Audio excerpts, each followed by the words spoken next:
Para saudara dan saudari yang Tuhan cintai, selamat pagi dan selamat bertemu lagi dalam renungan harian edisi hari Senin tanggal 28 Desember 2020. Hari ini gereja merayakan pesta kanak-kanak suci martir dan kita masih berada dalam suasana Natal. Maka mengawali perjumpaan kita pada pagi hari ini, saya hendak menyapa para pendengar di mana saja saudara-saudari berada dengan mengucapkan selamat pesta Natal. Semoga perayaan Natal tahun ini semakin menghantar kita untuk menjadi saksi-saksi Kristus yang setia dalam seluruh hidup dan panggilan kita. Mengawali hari yang baru ini, kita hendak mendengar dan merenungkan sabda Tuhan. Marilah sebelum kita mendengar dan merenungkan sabda Tuhan, kita berdoa. Dalam nama Bapa dan Putra dan Roh Kudus. Amin. Allah Bapa yang Maha Baik, hari ini para martirmu kecil tak bersalah melurkan dikau bukan dengan mada, melainkan dengan darah. Semoga iman yang kami akui dengan perkataan kami nyata pula dalam perbuatan kami sehari-hari. Bersabdalah ya Tuhan, kami siap untuk mendengarkan. Terpujilah Engkau Bapa, Putra dan Roh Kudus, kini dan sepanjang segala masa. Amin.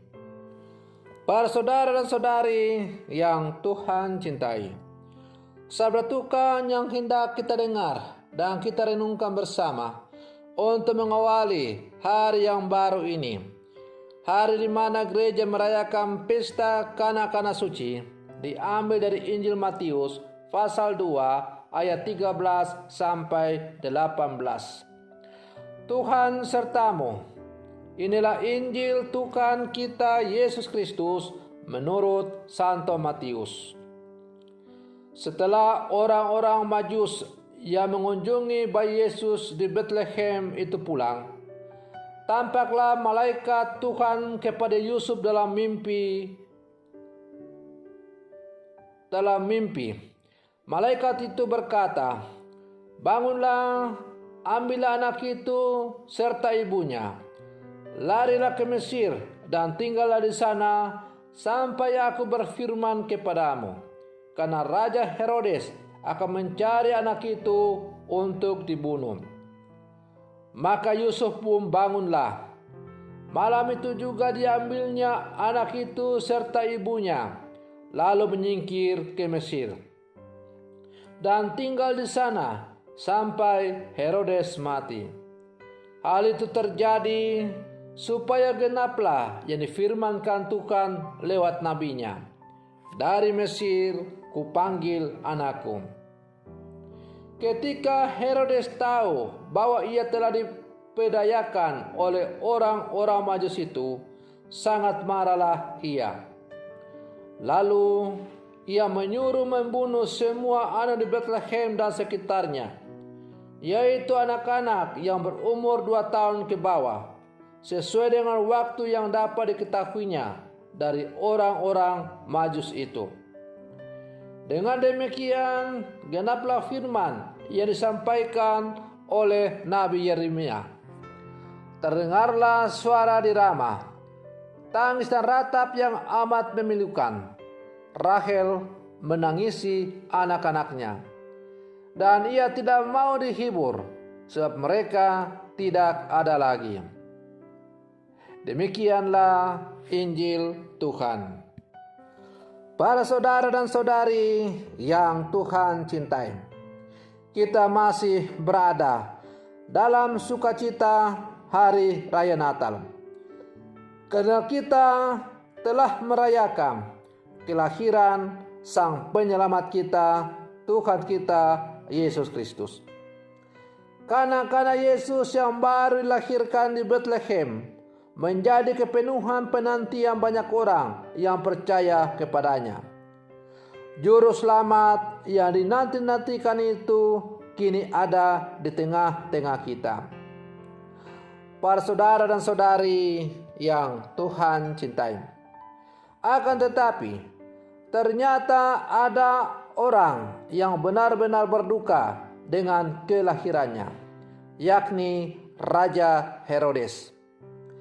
Kekuasaan dan kehormatannya merasa terancam dengan kelahiran Tuhan Yesus. Kemudian ia memerintahkan semua prajuritnya untuk mencari anak yang baru dilahirkan itu, bukan untuk menyembahnya atau mempersembahkan persembahan, melainkan untuk membunuhnya. Para saudara dan saudari yang Tuhan cintai, karena ia merasa kesulitan untuk menemukan kanak-kanak Yesus, ia pun bertambah nekat dan kalap.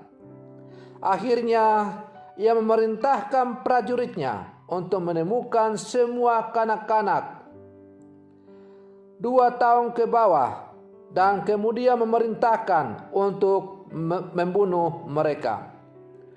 Nafsu liar dan ambisi kekuasaan mengalahkan nalar dan kesucian hati dari Herodes.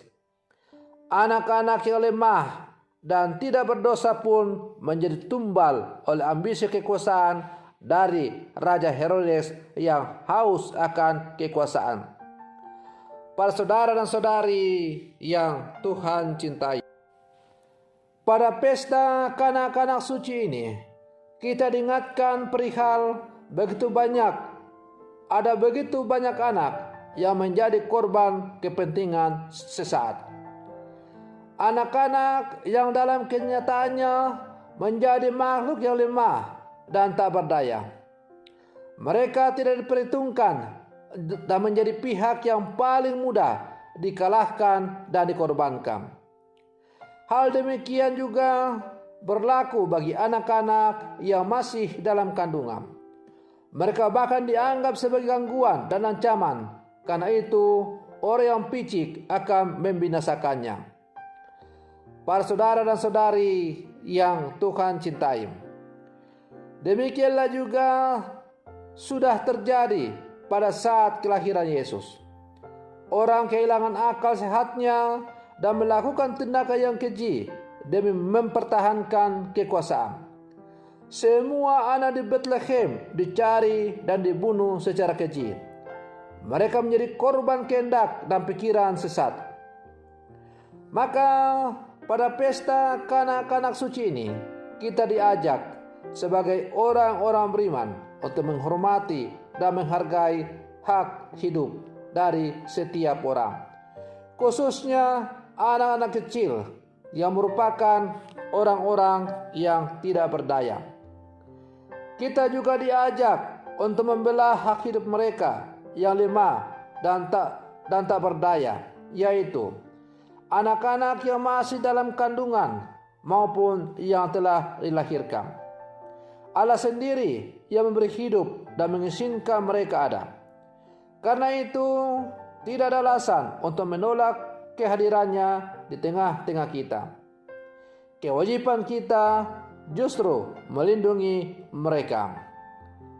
Para saudara dan saudari yang Tuhan cintai, kanak-kanak suci yang polos dan lemah telah menjadi korban demi untuk menyelamatkan sang bayi penyelamat yang baru saja mereka lahir. Karena itu, kanak-kanak suci ini, mereka bukan memuliakan Tuhan dengan kata dan perbuatan, tetapi dengan nyawa mereka. Mereka menjadi korban karena ambisi kekuasaan dari Herodes untuk menyingkirkan sang penyelamat. Maka hari ini kita diajak sebagai orang-orang beriman. Beranikah kita juga siap untuk berkorban demi kemurnian iman kita sebagai orang-orang beriman? Martir suci kanak-kanak Yesus mengajak kita untuk merenungkan bahwa hendaklah dalam seluruh kehidupan kita sebagai orang-orang percaya, kita harus rela menjaga kemurnian hidup kita sebagai orang-orang beriman. Kita harus tekun setia menjaga kemurnian iman kita sebagai orang-orang beriman. Karena itu, kita sebagai orang-orang beriman tidak boleh tenggelam dalam berbagai arus dinamika kehidupan yang pada akhirnya terkadang mengorbankan segala-galanya demi untuk mencapai ambisi-ambisi tertentu dalam hidup kita. Para saudara dan saudari yang Tuhan cintai, maka marilah dalam kehidupan kita sebagai orang-orang beriman yang hidup di zaman sekarang, kita mencontoh teladan hidup kanak-kanak suci yang telah rela mengorbankan nyawanya demi untuk iman mereka kepada kanak-kanak Yesus. Bagi kita, lebih baik kita berseberangan atau berani kehilangan apapun demi kemurnian iman kita sebagai orang-orang beriman. Maka semoga perayaan Natal tahun ini dan perayaan pesta kanak-kanak suci pada hari ini semakin menjadikan kita sebagai orang-orang beriman yang tangguh, yang hidup di zaman sekarang. Semoga permenungan saya ini semakin menghantar kita untuk menjadi orang-orang beriman yang sejati di zaman sekarang. Semoga demikian. Selamat pagi, Tuhan Yesus memberkati. Dan marilah kita mengakhiri atau menutup pertemuan kita ini, renungan harian kita dengan berdoa. Marilah berdoa.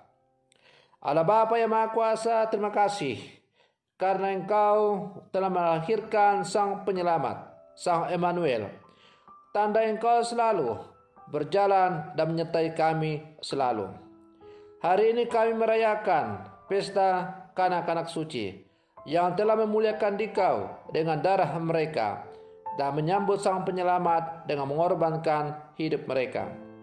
Semoga kami sebagai orang-orang beriman yang hidup bersama sekarang, kami juga sanggup untuk selalu memuliakan Dikau dan menjaga kemurnian hidup kami demi iman kami kepadamu. Semoga Engkau selalu hadir dan berjalan bersama dengan kami. Berkatilah seluruh umat-Mu dimanapun mereka berada, secara khusus umat-Mu yang membutuhkan kehadiran-Mu secara khusus dalam kehidupan mereka. Mereka yang sakit, mereka yang sedang mencari pekerjaan, mereka yang sedang mengalami pergumulan-pergumulan dalam hidup mereka. Semoga Engkau hadir dan menyentuh mereka secara khusus, agar mereka sungguh yakin dan merasakan bahwa Engkau tidak pernah meninggalkan mereka. Akhirnya ya Bapa, turunkanlah berkat-Mu yang berlimpah-limpah untuk seluruh kehidupan kami di sepanjang hari ini. Dalam nama Bapa dan Putra dan Roh Kudus. Amin. Selamat pagi.